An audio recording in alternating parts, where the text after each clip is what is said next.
अस्सलाम वालेकुम। हिज्जुल हज का महीना शुरू हो गया और ये इबादत का महीना है, कुर्बानी का महीना है और हज का सीज़न है।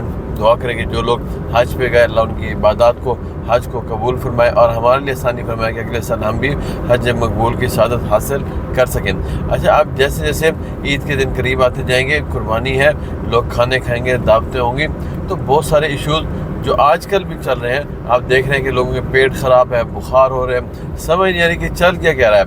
मतलब हर मरीज़ का बुखार दूसरे मरीज़ से बिल्कुल ही मुख्तलिफ चल रहा है। टाइफाइड है, मलेरिया है, कुछ डेंगू है, वायरल इन्फेक्शन हैं, पेट ख़राब हो रहे हैं। तो अब आपने कुर्बानी के दिनों में कुछ चीज़ों का ख्याल रखना है। सबसे पहले उतना खाएँ जितनी आपको ज़रूरत है, गैर ज़रूरी तौर पर फिजी ड्रिंक्स ना लें, बोतलें, जूस का इस्तेमाल ज़्यादा ना करें, पानी का इस्तेमाल ज़्यादा करें। अगर आपको ब्लड प्रेशर नहीं है तो उसमें थोड़ा सा नमक और लेमन डाल के आप उसका इस्तेमाल करें ताकि आपको डिहाइड्रेशन ना हो। गैर ज़रूरी तौर पे धूप में बाहर मत जाएं ताकि आपको जो इस वक्त हीट स्ट्रोक है उससे बच सकें। कि बाहर जाना लाजमी हो तो सर को कवर करें और ऐसे कपड़े पहने जो हल्के रंग के हों। गोश्त खाना है, अगर आपको यूरिक एसिड है तो ख्याल कीजिएगा, यूरिक एसिड बढ़ेगा। और अगर आप यूरिक एसिड की दवाइयाँ इस्तेमाल नहीं कर रहे तो अभी से अपनी दवाइयाँ इस्तेमाल करना शुरू कर दें ताकि ऐन वक्त पे आपको मसाइल का सामना ना करना पड़े। उसके अलावा अगर आप लोगों को बड़ा गोश्त मना है तो बड़ा गोश्त का इस्तेमाल ना करें, छोटा गोश्त जितना ज़रूरत है उतना इस्तेमाल करें। गोश्त अच्छा पका होना चाहिए। हम लोग बारबेक्यू करते हैं, उसमें गोश्त पका हुआ ठीक नहीं होता, जिससे लोग ज़्यादा पेट ख़राब हो जाता है। और अगर खुदा न खास्ता पेट ख़राब हो तो आपने अपने मुतल्लिका डॉक्टर को दिखाना है और उसके साथ साथ ORS का इस्तेमाल ज़्यादा करना है। इंतज़ार नहीं करना कि घर पे बैठ के ख़ुद दवाइयाँ इस्तेमाल करें। आप डॉक्टर के पास जाएँ, ड्रिप लगवाएं ताकि रिहाइड्रेट हो सकें। अगर आप डॉक्टर के पास नहीं जाना चाहते तो आप ज़्यादा कि आपने नॉर्मल सलाइन की 1000 ml की ड्रिप लगानी है, यानी 1 लीटर की ड्रिप आपने लगानी है।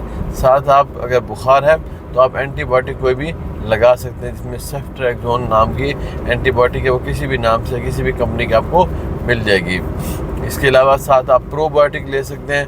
प्रोबायोटिक बहुत सारे हैं, इंटेरोजर्मिना है, इनफ्लोर है, तो वो आप सुबह दोपहर शाम 2 या 3 दिन के लिए इस्तेमाल कर सकते हैं। याद रखिएगा, इमोडियम का इस्तेमाल नहीं करना। अगर आप लोग इमोडियम खाएंगे, आंतें रुक जाएंगी तो खुदा ना खास्ता बाद में आपको ऑपरेशन भी करवा के आंतें खुलवानी पड़ सकती हैं या आपको तकलीफ मरहले से गुजरना पड़ सकता है। तो ये था कि अगर ईद के दिनों में आपका पेट ख़राब हो तो आपने किन दवाइयों से बचना है और किन दवाइयों का इस्तेमाल करना है। अगर यूरिक एसिड का मसला हो जाता है, गाउट होता है, तो कोशिश करें कि आप पेन किलर लें। अगर किडनी आपका ख़राब नहीं है, अगर गुर्दे ख़राब है तो फिर आप पेन किलर नहीं ले सकते। तो पेन किलर आप बहुत सारे मार्केट में कोई भी ले सकते हैं, लेकिन वही दर्द की गोली आप इस्तेमाल करें जो आप रूटीन में इस्तेमाल करते हैं। मतलब अगर आप ब्रूफिन करते हैं तो ब्रूफिन इस्तेमाल करें, पोस्टान लेते हैं तो वही लें, कैफ्लाम लेते हैं तो वही लें। दर्द की गोलियाँ बार बार तब्दील नहीं करनी।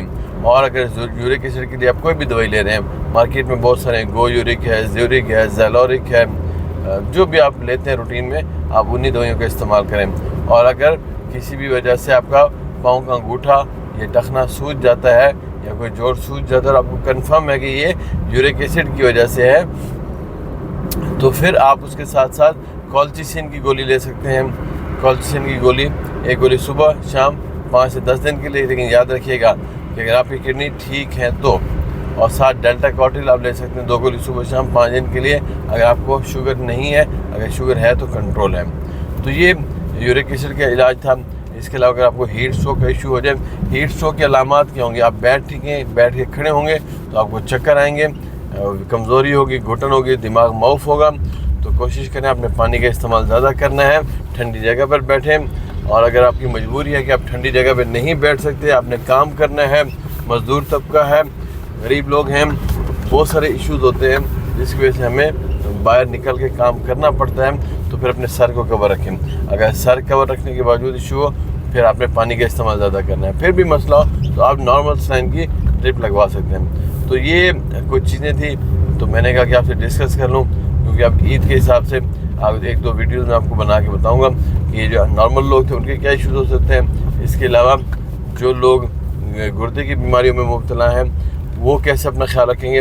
हाँ, अपने बच्चों को बड़ा गोश्त ज़रूर खिलाइएगा, क्योंकि बड़े गोश्त के अंदर जितने ग़िज़ायात होती हैं, जितने नमकियात होते हैं, जितने विटामिन होते हैं, वो आपको आम रूटीन में नहीं मिलते। तो बच्चों को बड़ा गोश्त ज़रूर खिलाएं, उनको कीमा खिलाएं, उनको पाए खिलाएं, ताकि उनकी जो ग़िज़ाई कमी है वो पूरी हो। ये बड़ों को हम मना करते हैं, बच्चों को आपने मना नहीं करना, बच्चों को बड़ा गोश्त ही खिलाना है। अपना ख्याल रखिएगा, अपनी दुआओं में याद रखिएगा। अल्लाह हम सब का हामी नासिर हो, अल्लाह हमारे लिए आसानी फरमाए। अपना ख्याल रखिएगा। अस्सलामु अलैकुम।